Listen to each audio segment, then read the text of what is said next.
Hello friends, आप कैसे हैं? बीएससी थर्ड ईयर के बच्चों का भगवती पीजी ऑनलाइन क्लासेज में स्वागत है। देखिए फ्रेंड्सों, आज शिक्षक दिवस है, तो मेरी ओर से सभी बच्चों को शिक्षक दिवस की हार्दिक शुभकामनाएं। देखिए स्टूडेंट्सों, हम पूर्व के वीडियो में ग्लूकोज से फ्रक्टोज और फ्रक्टोज से हमने ग्लूकोज में अंतर परिवर्तन पढ़ा और उस अंतर परिवर्तन के बाद में आज हम जो टॉपिक स्टार्ट कर रहे हैं वो cyclic structure of glucose, glucose की चक्रीय संरचना, जो कि बहुत ही इंपॉर्टेंट है यूनिवर्सिटी की दृष्टि से। ग्लूकोज की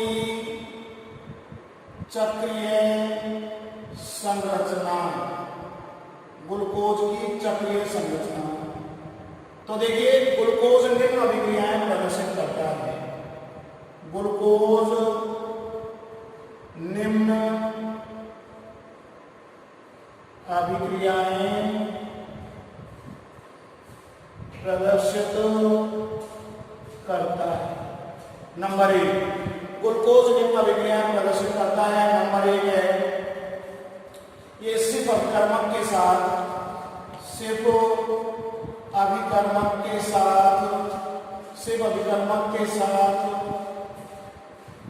कोई अभिक्रिया नहीं करता है, कोई अभिक्रिया नहीं करता है। Number 2, NaHSO3 sodium hydrogen sulphide के साथ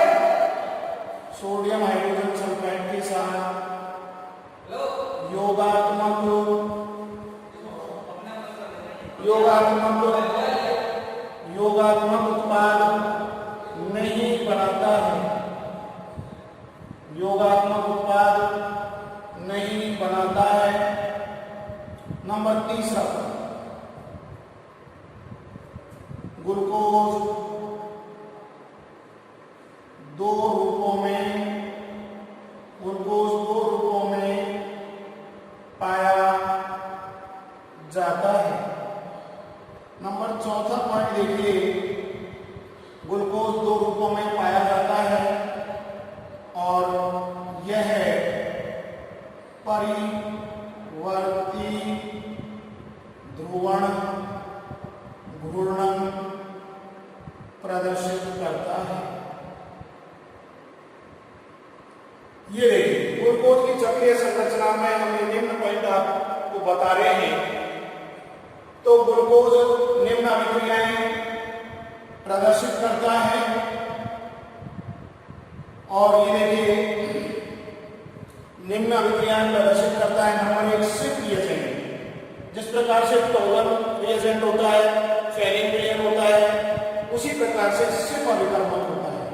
सिप अभिकर्मक के साथ ये कोई अभिक्रिया नहीं करता है, सोडियम हाइड्रोजन सल्फाइड के साथ कोई योगात्मक उत्पाद नहीं बनाता है और ग्लूकोज दो रूपों में पाया जाता है। ये ग्लूकोज की चक्रीय संरचनाओं की विशेषताएं पर है।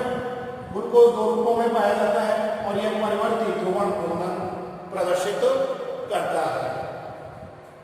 आगे देखिए, परिवर्ती ध्रुवण घूर्णन प्रदर्शित करता है। ये अभिक्रियाओं से स्पष्ट होता है कि निम्न अभिक्रियाओं से, उपयुक्त अभिक्रियाओं से स्पष्ट होता है कि जो ग्लूकोज की खुली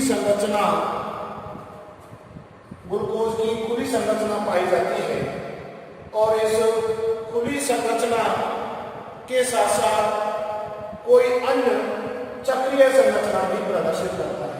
उपयुक्त अभिक्रियाओं से स्पष्ट होता है कि ग्लूकोज खुली संरचना के साथ साथ कोई अन्य चक्रीय संरचना भी प्रदर्शित करता है, चक्रीय संरचना भी प्रदर्शित करता है। अब ग्लूकोज के कार्बन परमाणु C1 और C5 के जो परमाणु हैं वो प्रतिस्थापियों के रूप में जुड़े होने के कारण, प्रतिस्थापी समूह के रूप में जुड़े होने के कारण ग्लूकोज एक चक्रीय संरचना प्रदर्शित या चक्रीय संरचना का निर्माण करता है। इस कारण से ग्लूकोज की चक्रीय संरचना व खुली संरचना एक साम्य अवस्था में पाई जाती है। तो देखिए किस प्रकार से साम्य अवस्था में पाई जाती है, वो देखिए आप।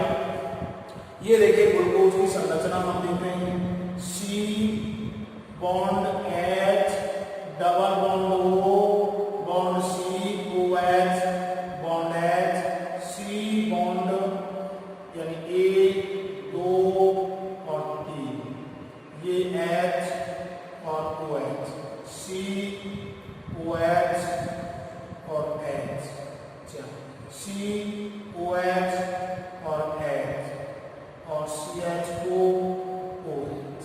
ये ग्लूकोज की संरचना है। हम कह रहे हैं C1 और C5, C1 और C5 प्रतिस्थापियों के मध्य अंतरक्रिया के कारण एक चक्रीय संरचना का निर्माण हो जाता है। ये देखिए ग्लूकोज की संरचना है आपकी खुली संरचना, और इसमें C1 और C5 के मध्य, C1 और C5 प्रतिस्थापियों के मध्य अंतरक्रिया के कारण एक चक्रीय संरचना का निर्माण हो जाता है, जिससे खुली संरचना और चक्रीय संरचना के बीच में एक साइन स्थापित हो जाता है। वो देखिए, ये आप देखिए, ये आपका H, C और ये OH।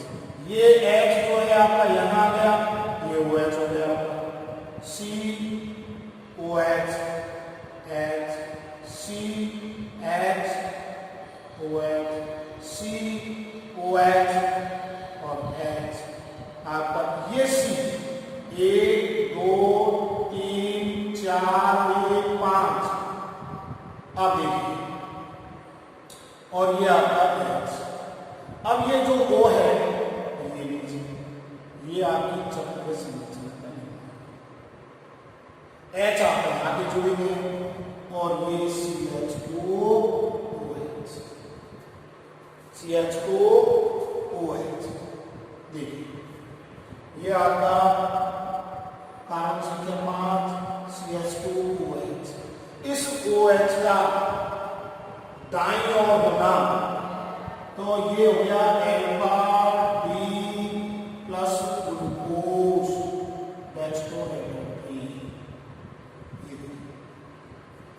तो इसका नाम हो गया अल्फा डी प्लस ग्लूकोज, यानी इस OH का दाईं ओर होना,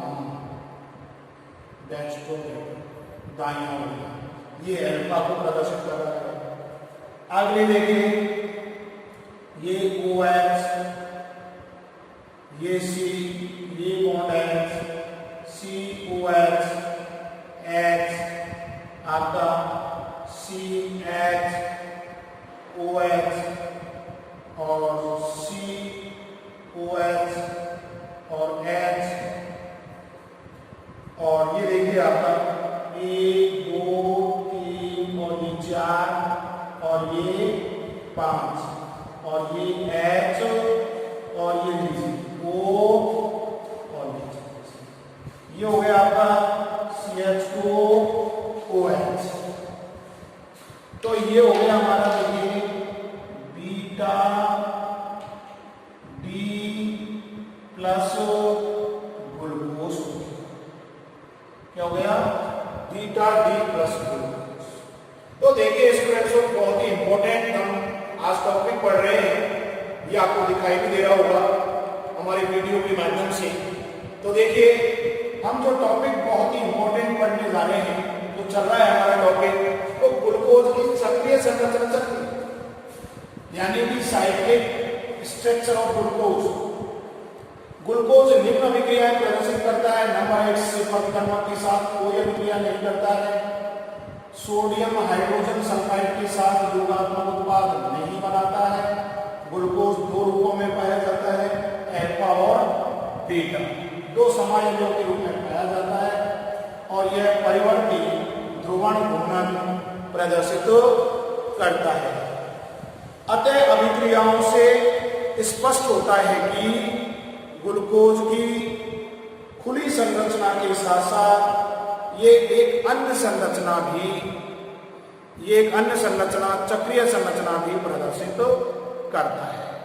कार्बन परमाणु C1 तथा C5 के मध्य प्रतिस्थापियों की अंतरक्रिया के कारण C1 और C5 प्रतिस्थापियों के मध्य अंतरक्रिया के कारण एक चक्रीय संरचना का निर्माण हो जाता है, जिससे खुली संरचना यानी विजु श्रृंखला, खुली श्रृंखला व चक्रीय संरचना के मध्य एक साइक्लिक स्थापित हो जाता है।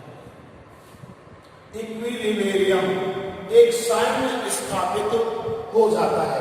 तो देखिए ये हमारी ग्लूकोज की खुली संरचना है और इसमें देखिए कार्बन परमाणु C1 और C5 के प्रतिस्थापियों के मध्य अंतरक्रिया के कारण, तो ये अंतरक्रिया हुई, ये H हमारा यहाँ गया, ये जो प्रतिस्थापी है वो OH में कन्वर्ट हो गया और ये O और ये C5 के मध्य में चक्रीय संरचना का निर्माण हो गया, अल्फा डी ग्लूकोज बन गया। इसी प्रकार से C1 और C5 प्रतिस्थापियों के मध्य अंतरक्रिया के कारण बीटा डी प्लस ग्लूकोज का निर्माण हो गया। अब देखिए इन संरचनाओं के बाद में देखिए हम ग्लूकोज की चक्रीय संरचना हम देखते हैं, तो ये पॉइंट हमने आपको बताई दिए, इनको बाद में हम पढ़ेंगे भाई इससे प्रतिक्रमण क्यों नहीं क्रिया करता है, ये योगात्मक यौगिक उत्पाद नहीं बनाता है क्यों, ग्लूकोज के दो रूप कौन से पाए जाते हैं, ये परिवर्तित ध्रुवण घूर्णन प्रदर्शित करता है। तो इनकी लास्ट में जब संरचना के बाद में हम चर्चा करेंगे। देखिए अब आप देखिए चक्रीय संरचनाओं का हम अध्ययन करते हैं ग्लूकोज की। ये देखिए ये टॉपिक आपका बहुत ही इंपॉर्टेंट है, यूनिवर्सिटी के तरीके से क्वेश्चन आते रहते हैं। देखिए अब आप चक्रीय संरचना देखिए, ये देखो C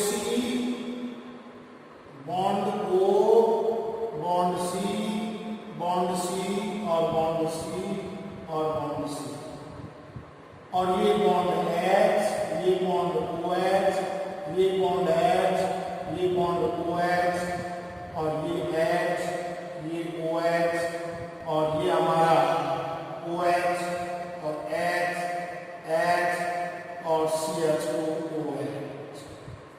ये carbon C1, C2, C3, C4, C5 और C6। तो ये देखिए हमारा अल्फा, यानी समझने की दृष्टि से हम देखें, जैसे ये OH दाईं ओर था, ये OH हमारा बाईं ओर है, तो बीटा भी। अब देखिए इस OH का नीचे की ओर होना अल्फा डी प्लस ग्लूकोज, यानी कि हम ये भी लिख सकते हैं अल्फा डी प्लस ग्लूको पाइरेनोस, यानी पाइरेनोस संरचना के समान पाए जाने के कारण हम इनको अल्फा डी प्लस ग्लूको पाइरेनोस भी कहते हैं। अगले स्ट्रक्चर देखिए आप, C bond O bond C bond C bond C bond C और H और ये OH, ये H ये OH और ये हमारा OH और ये H, ये हमारा OH और H और CH2OH। ये देखिए अब देखिए 1 2 3 4 5 6, ये OH का ऊपर होना आपका कहलाता है बीटा डी प्लस ग्लूकोज। ये हो गया हमारा बीटा डी प्लस ग्लूकोज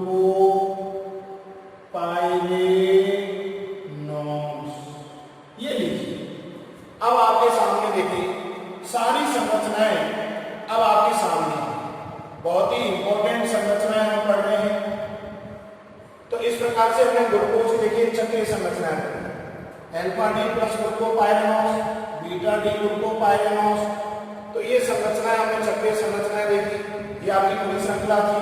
यहाँ C1 और C5 प्रतिस्थापियों के मध्य अंतरक्रिया के कारण ये चक्रीय संरचनाओं का निर्माण हो गया। इसी प्रकार से C1 और C5 के मध्य प्रतिस्थापियों के मध्य अंतरक्रिया के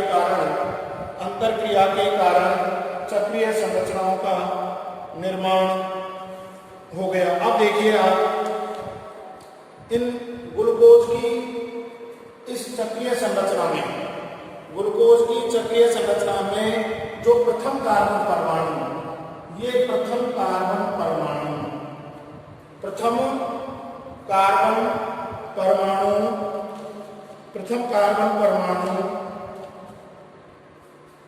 का विन्यास जो है भिन्न भिन्न पाया जाता है।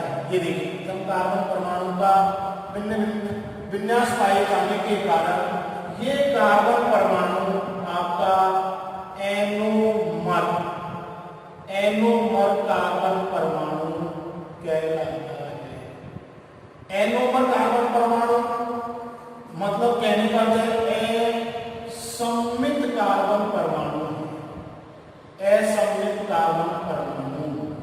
और जब असममित कार्बन परमाणु होगा तो सीधी सी बात है वो क्लेव केंद्र होगा। क्लेव केंद्र होगा तो वो क्या करेगा? प्रकाशित समायता प्रदर्शित करता है। इस कारण से ये जो प्रथम कार्बन परमाणु है वो आपके एनोमर कार्बन परमाणु कहलाता है। और इसी कारण ही दो समायवी रूपों में पाया जाता है, अल्फा व बीटा समायवी। बहुत ही इंपॉर्टेंट, एनोमर कार्बन परमाणु क्या है ये फिर समझ लीजिए। यानी चक्रीय संरचना के अंदर जो प्रथम कार्बन परमाणु है वो भिन्न भिन्न पाए जाने के कारण अर्थात हमने पूर्व की क्लासों में पढ़ा है कि भाई क्लेव केंद्र क्या है, असममित कार्बन परमाणु क्या है। जिस कार्बन परमाणु की चारक संयोजकता है, भिन्न भिन्न परमाणु अथवा यौगिकों से जुड़ी हुई हो, वह आपका क्लेव केंद्र या असममित कार्बन परमाणु कहलाता है। तो वो की वो घटना हम यहाँ पर पढ़ रहे हैं। एनोमर कार्बन परमाणु क्या है? चक्रीय संरचना के अंदर जो प्रथम कार्बन परमाणु है वो भिन्न भिन्न पाए जाने के कारण हम इस कार्बन को एनोमर कार्बन कहते हैं। अर्थात ये असममित कार्बन परमाणु होता है। तो असममित कार्बन परमाणु होगा तो वो प्रकाशित समायता प्रदर्शित करता है। और इसी प्रकार से ये अल्फा व बीटा समायवियों के रूप में पाया जाता है। अल्फा व बीटा समायवियों के रूप में पाया जाता है। अल्फा व बीटा समायवियों के रूप में पाया जाता है। तो देखिए हमने इस चक्रीय संरचना से नंबर 1 निष्कर्ष निकाला कि इसके अंदर एनोमर कार्बन परमाणु पाया जाता है। क्या पाया जाता है? एनोमर कार्बन परमाणु पाया जाता है। ये एनोमर कार्बन परमाणु असममित कार्बन परमाणु होता है। जब असममित कार्बन परमाणु होगा तो वो प्रकाशित समायता प्रदर्शित करता है। ऑप्टिकल प्रकाशित समायता प्रदर्शित करता है। और जो प्रकाशित समायता प्रदर्शित करेगा उसका मतलब उसके अल्फा और बीटा समायवी रूप पाए जाते हैं। अल्फा और बीटा समायवी रूप पाए जाते हैं। दूसरा देखिए ग्लूकोज के अंदर जो अल्फा और बीटा, ये अल्फा बीटा जो समायवी रूप पाए जाते हैं, ये आपके हार्वर्थ सूत्र कहलाते हैं। Very very important. अब देखिए आपसे पूछा जाए भाई ग्लूकोज के हार्वर्थ सूत्र की संरचना बनाए, क्योंकि ये हार्वर्थ नाम के वैज्ञानिक ने इन चक्रीय संरचनाओं को दिया। और ये अल्फा बीटा जो समायवी रूप है ये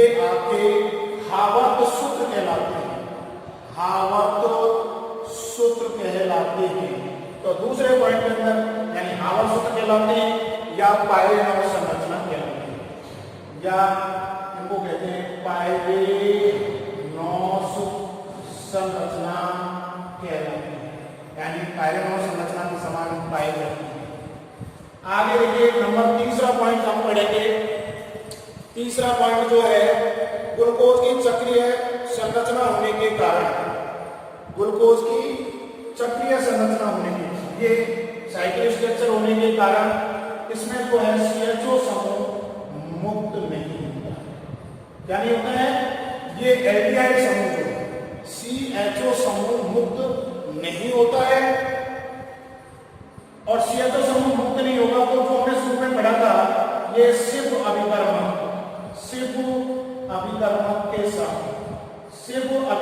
के साथ कोई परीक्षण नहीं देगा, अर्थात चक्रीय संरचना को तोड़ नहीं पाएगा। जब CHO समूह नहीं टूटेगा, मुक्त नहीं होगा, तो ये कोई अभिक्रिया नहीं देगा। लेकिन ये टॉलम रिएजेंट के साथ, टॉलम अभिकर्मक के साथ ये चक्रीय संरचना को तोड़ देगा, और चक्रीय संरचना को तोड़ देगा तो CHO समूह मुक्त हो जाएगा, और जब CHO समूह मुक्त हो जाएगा तो ये अपना परीक्षण दे देगा, और जिसके कारण रजत दर्पण का निर्माण हो जाएगा। ये देखिए रजत दर्पण का निर्माण हो जाएगा, बिल्कुल चांदी जैसा प्रेसिपिटेट बन जाएगा, रजत दर्पण का निर्माण हो जाएगा, लेकिन सिर्फ अभिकर्मक कोई क्रिया नहीं करेगा। अगला हमने जो दूसरा पॉइंट पढ़ा था ग्लूकोज की निम्न चक्रीय संरचना में NaSCO3, चौथा point NaHSO3 sodium hydrogen sulphide के साथ ही यौगिक क्यों नहीं बनाता है? क्योंकि कार्बोनिल परीक्षण नहीं दे पाता है, क्योंकि जब CHO समूह मुक्त नहीं होगा तो ये कार्बोनिल समूह के साथ कोई अभिक्रिया नहीं करेगा, कार्बोनिल समूह के साथ कोई अभिक्रिया नहीं करेगा। इसी कारण ग्लूकोज, पांचवा पॉइंट देखिए, इसी कारण ग्लूकोज की जो दोनों चक्रीय संरचनाएं हैं वो अल्फा और बीटा समायवी के रूप में पाई जाती हैं। तो वेरी इंपॉर्टेंट टॉपिक आज हम आपको पढ़ा रहे हैं, और इस वीडियो के अंदर आपने देखी होगी ये संरचनाएं, इन संरचनाओं को आप बनाकर इनको देखें। यदि जहां कहीं भी आपको समझ में नहीं आती है तो आप कॉल करके पूछें डाउट। तो इस प्रकार से हमारा जो टॉपिक चल रहा था आज का, बहुत ही important cyclic structure of glucose, और उसमें हमने आपको बताया था, फिर बता देते हैं कि ग्लूकोज की चक्रीय संरचनाएं निम्न अभिक्रियाएं प्रदर्शित करती है। नंबर 1 हमने आपको बताया था कि ये सिर्फ अभिकर्मक के साथ कोई क्रिया नहीं करती है। नंबर 2 सोडियम हाइड्रोजन सल्फाइड के साथ कोई योगात्मक यौगिक नहीं बनाती है, ये 2 समायवी रूपों में पाया जाता है। नंबर 4 एक परिवर्तित ध्रुवण घूर्णन प्रदर्शित करता है। अतः उपयुक्त अभिक्रियाओं से स्पष्ट होता है कि ग्लूकोज की एक खुली संरचना होती है। तो देखिए ग्लूकोज की खुली संरचना होती है, अर्थात ग्लूकोज की इस खुली संरचना के साथ ये अन्य एक संरचना प्रदर्शित करता है, वो चक्रीय संरचना भी प्रदर्शित करता है। कार्बन परमाणु C1 और C5 प्रतिस्थापियों के मध्य अंतरक्रिया के कारण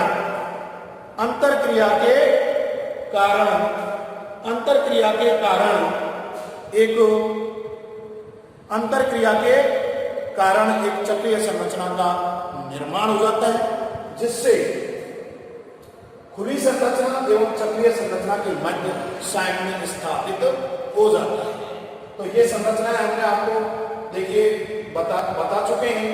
ये ग्लूकोज की संरचना है, ये रिवर्सिबल रिएक्शन साम्य स्थापित हो रहा है, तो अल्फा डी ग्लूकोज का निर्माण हो गया, ये बीटा डी ग्लूकोज का निर्माण हो गया, और ये देखिए हमने हार्वर्ड सूत्र भी बनाए हैं। ये ग्लूकोज की चक्रीय संरचना है, इसे alpha D plus glucose, beta D plus glucose, pyranoid यानी हार्वर्ड सूत्र। इसी प्रकार से हमें ये बीटा डी ग्लूकोज की संरचना होती है।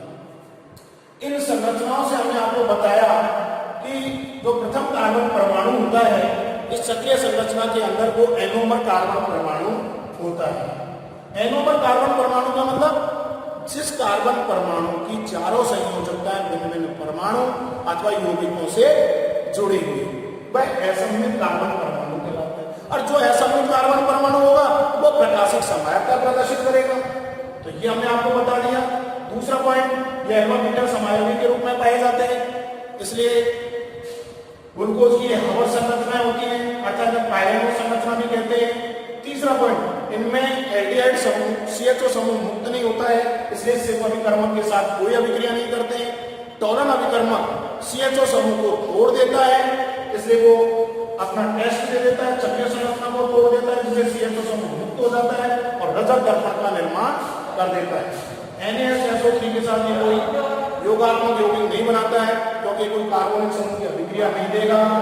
नेक्स्ट है, इस कारण ग्लूकोज दो समायवी रूपों में पाया जाता है, दो समायवी रूपों में पाया जाता है।